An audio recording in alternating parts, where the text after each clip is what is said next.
มื้อนี้ก็สิได้มาเฮ็ดก้อยหอยเชอรี่พี่น้องเอ้ยนี่ๆพี่น้องเอ้ยนี่สำเร็จพี่น้องเอ้ยประมาณนี้ทำส้มมาหอยก็มีแต่สดเอาอย่างเดียวบ่ต้องจ้ำแล้วนะเฮ็ดให้สดบาดเดียวนี่เลยโอ้พี่น้องเต็มถ้วยเลย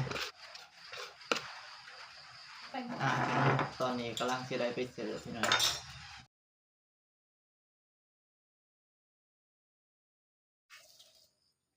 สบายดีพ่อแม่พี่น้อง FC เมื่อสุขทุกคนพี่น้องยินดีต้อนรับเข้าสู่ช่องน้อยบ่าวเล่าไต่พี่น้อง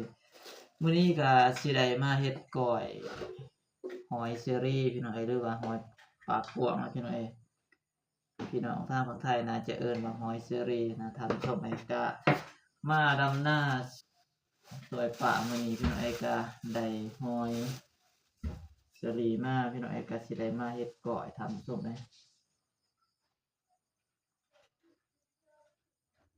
ก็สิได้มาคั้นมะนาวพี่น้องตอนเฮาซอยเฮาทานจังซี่เฮาก็บ่ได้ถ่ายตามชมก็ลืมพี่น้องก็ได้มาเฮ็ดฮอดมาขั้นตอนอันนี้ก็สิได้คั้นมะนาวใส่ตามชมซึ่งก็บ่ฮู้ว่าสิแซ่บหรือบ่พี่น้องไม่เดียวแต่เนี่ยตัวนี้ใส่บ่บีบใส่หนูอย่านั้นมันตังเยอะกว่ามอง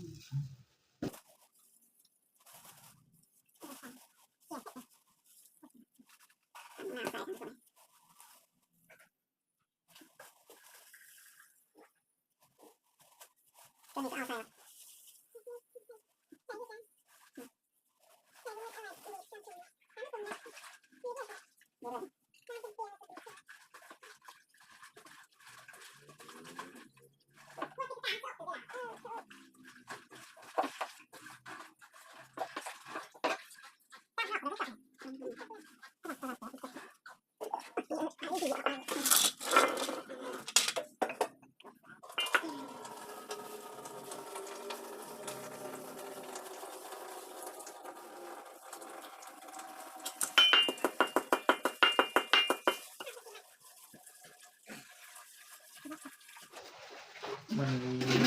เซฟหลายคนช่วยกันเพราะว่าถ้าเฮ็ดคนเดียวมันบ่แล้วง่ายที่ทำตัวเฮาก็ช่วยกันช่วยกันจับช่วยกันอันนี้จะช่วยให้มันแล้วง่ายทำตัวเป็นว่าเจ็บเลยเนี่ย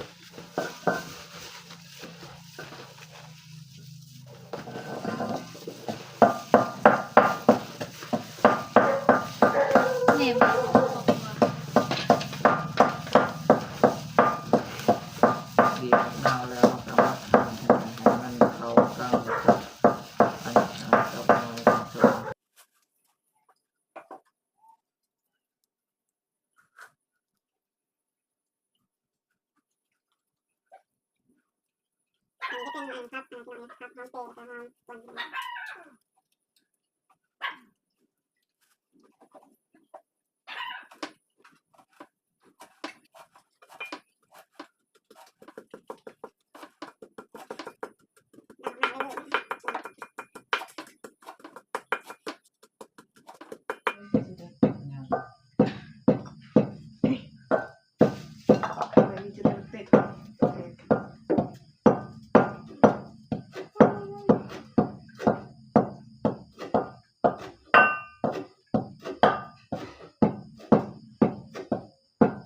ไม่เอาสูงมันมากหรอวะ ถ้าเอาลูกเจียวอีอีสาน แม่ตายรู้แล้วไม่ได้จะมาบันไดเหี้ย อ๋อนี่เป็นสั่งเอาไว้ จะมาอีกเจ็บเคย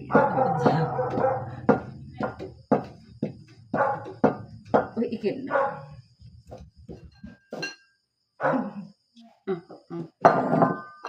กูไม่กันอ่ะผมว่าเขากองตัวเต็มเลยเท่าไหร่กูสั่งกันนะกันไทยอยู่เขากอง เขาบอกเขาเกาะ บูมักแต่แม่ก็จะเนี่ย จะกินได้ มันสิได้ โอ้ยเอาอันนั้นว่าห้าทุ่งดอกอันนั้น บวงเนาะ ช่วงกลางสาว บวงสาวอันนี้เด้อ ใส่จานมันกระไรค่ะมันเรียงจานใส่กับน้ำปลาแดกค่ะเดน้ำปลาแดกดีมั้ง พี่น้อยมีคนบอกอีกได้พี่น้อยตอนใส่หน่อยหนึงเนาะเกลือป่ะแต่ว่ามัน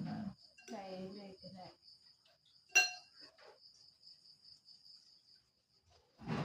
เกลือหันบะพร้าวใส่อย่างนี้ พี่น้อยตอนนี้ก็สิได้เอาแจวที่ว่าที่เฮาหมกเผ็ดเฮาตำมาพี่น้อยกับปลาแดกพี่น้อยก็สิได้มาปนใส่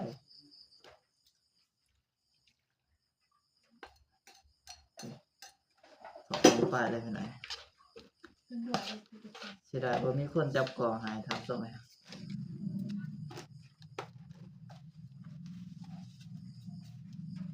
เอาแล้วใส่ลาย ใส่ลายแสบลายดิ อ่ะคนเลย คนก่อน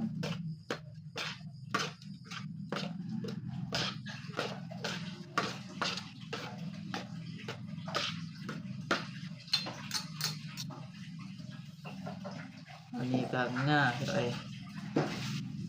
ง่ากับป้าลายใส่ให้มันหอมพี่น้อย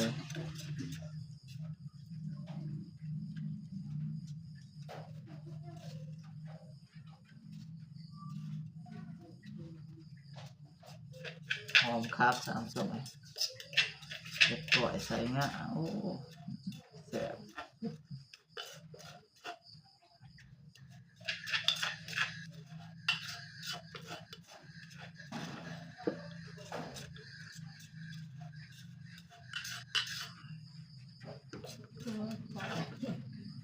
เสียดายนี่พี่น้อยก่อนเลย สีสันพี่หน่อยเอ้ยมาเปิดพี่หน่อยพี่หน่อยนี่พี่หน่อยพี่หน่อยได้พอสมควรหอยเชอรี่เด้อพี่หน่อยปล่อยหอยเชอรี่เอามาที่จับกล่องอันนี้พวกเขากล่องจับกล่องให้เบิ่งสั่งเด้บ่มีเบอร์กล่อง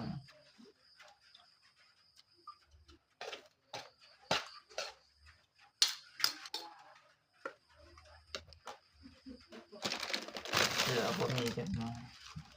อันนี้เนาะ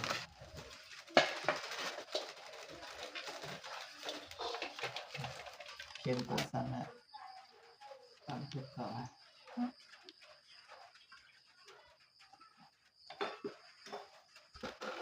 นี่ซื้อที่โทรศัพท์มันเนี่ยนี่นะนี่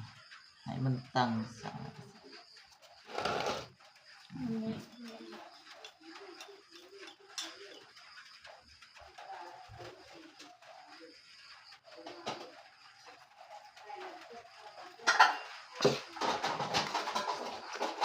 โอ้โหสีเข้มอีกว่าจับไปหน่อยข้างแรกหน่อยมาเฮ็ดก่ออยู่ที่พี่น้องได้มาอยู่น้ำเมียหน่อยเป็นยังกระทันได้เฮ็ดก่อเฮ็ดสร้างหน่อยก็มื้อนี้เป็นมื้อแรกแต่ว่าอันนั้นนักเฮ็ดเป็นว่าครับต่ำเป็นต่ำก่อนก็จะมาปรุงใส่ที่โซทำนะครับ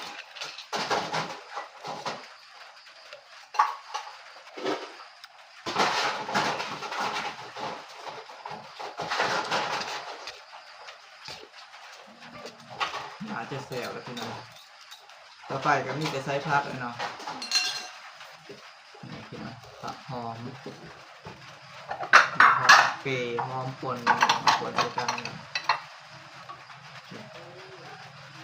ใส่หมดเลยเนาะผักเนาะ ใส่ไม่เลยนะใส่ไม่เลย มันจริงโตนะเดี๋ยวว่างานนี้เน้นผักหลายๆพี่หน่อยหอยโบราณเขาเน้นผักหลายๆแบบนี้เพราะว่าสิได้แบ่งกันท เบิ่งพี่น้อยอ้อพี่น้อยเสียดายนี่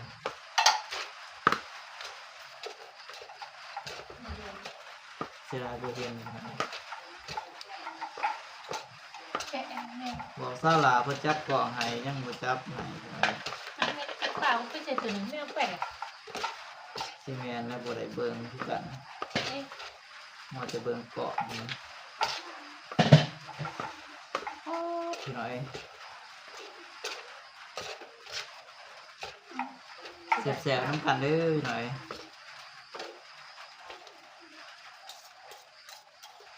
ที่ไหนเปล่า นี่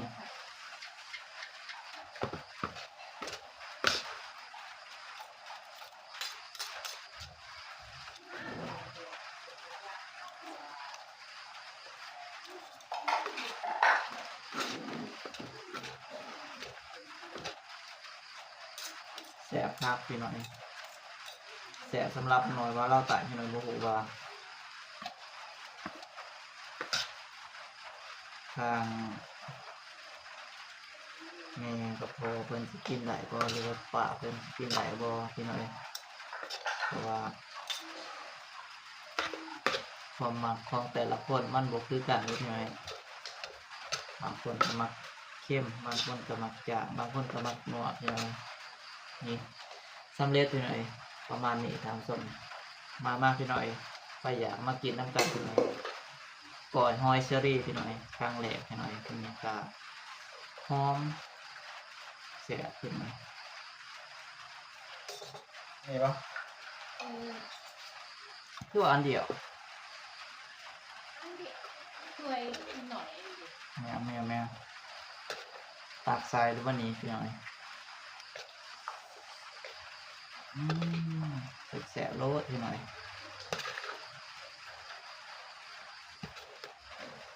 พักจะเริ่มไวจังพอดี เลือกหน่อยกามีแต่สดเอาอย่างเดียวเราต้องจำเลยนะเฮ็ดให้สดบาดเดียวนี่เลย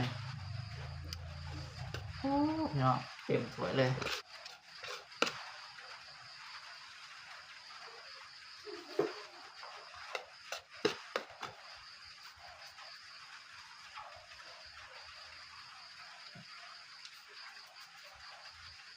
เย็นนิดนึง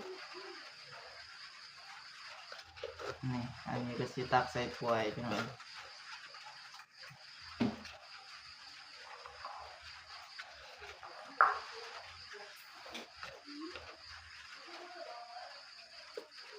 ให้ปลามันใส่ถ้วยนี่บ่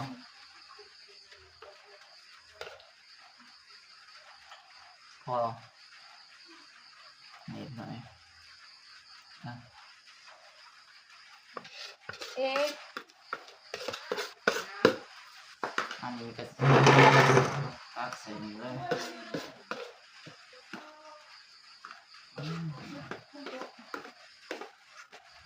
เสียดายเลย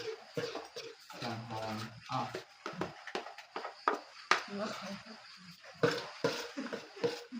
เมียเนื้อเอาเปล่าไปกิน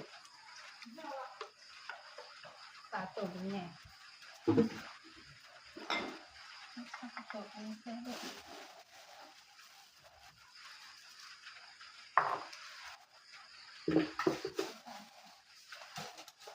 4 โมงเช้าเลยนะโมงไป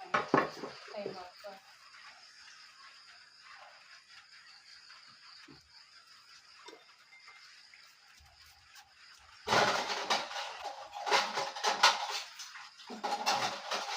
เลือกเข้าหรือเปล่านั่น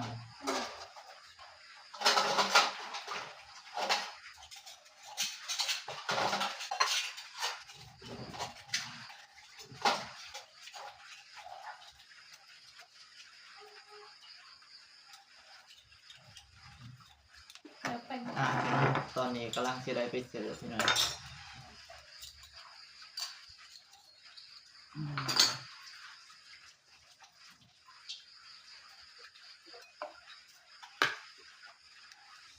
อาหารก็มีก้อยรอยเซอรี่พี่น้อยแล้วก็มีปิ้งปลาพี่น้อยปิ้งปลาซอยทำซอยไปพี่น้อง เป็นจะได้กะมาติดตามมาชมต่อไปหน่อย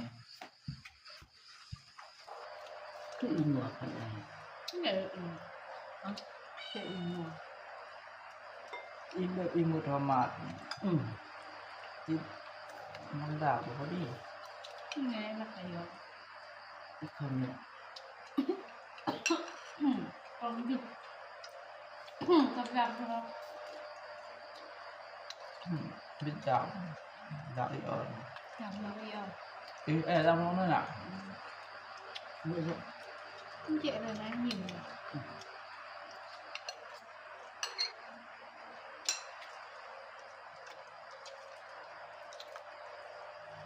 เดี๋ยวตัวที่เราตั้งไว้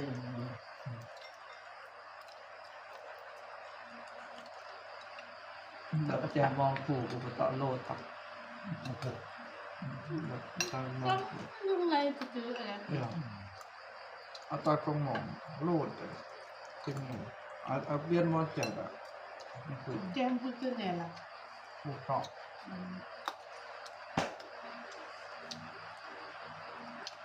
อาจจะต้องจองดูแปลงอีกกว่าจองเป็นก็ลองใจเป็นปืน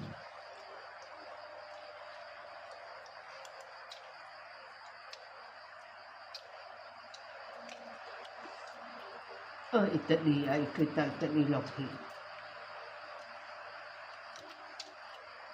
ลอง นี่อีกตะดีลองเพลงเสียขนาด ลองเช็คที่ใหม่เลยนะ อืม ลองมาบุกด้วยเลย ลองเพลงเรียนเจดี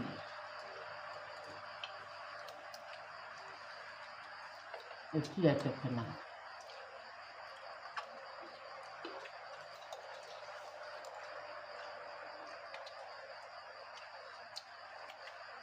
หรือเอาเดือดเดือดรวมกับบ่อเข้าไปชิม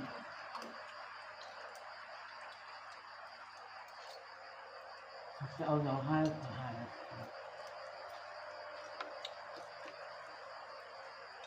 เนี่ยเป็นเย็บแบบไหนอ่ะ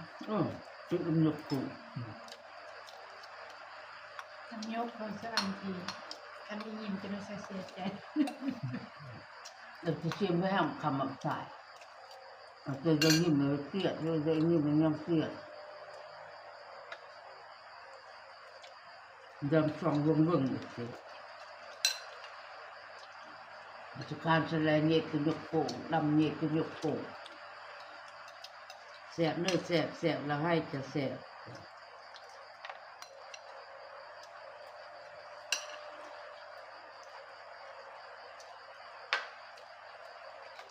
เรื่องกายเงินคายชูควันเลือดเบียเลยแล้วเลือดกับ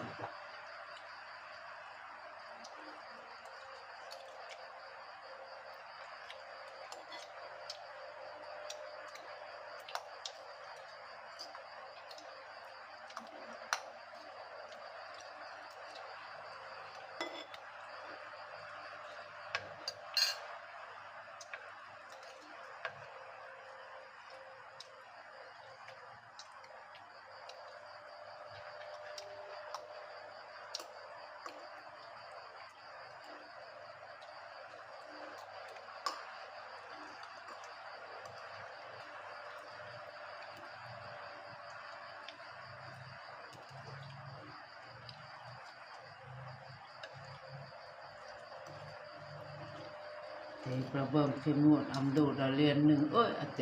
เขาเท้าปั้นนี่มันจะเอาของพอคือที่ใส่หรือจ้า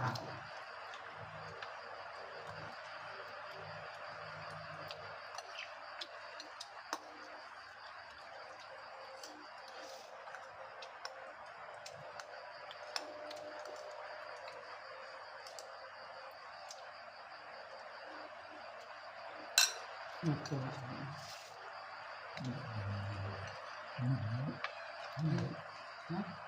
เปียกตับ ทำเงินให้แน่ดี คนงาน ยองยองเลย เงินง่ายเลยดอกผมเลยเดือนหนึ่ง2,000 2,000 พี่น้องสำหรับคลิปนี้ก็สิได้ชิ้นคุณลองเรียนเท่านี้เด้อพี่น้องคลิปหน้าพบกันใหม่พี่น้องสำหรับคลิปนี้สบายดีพี่น้อง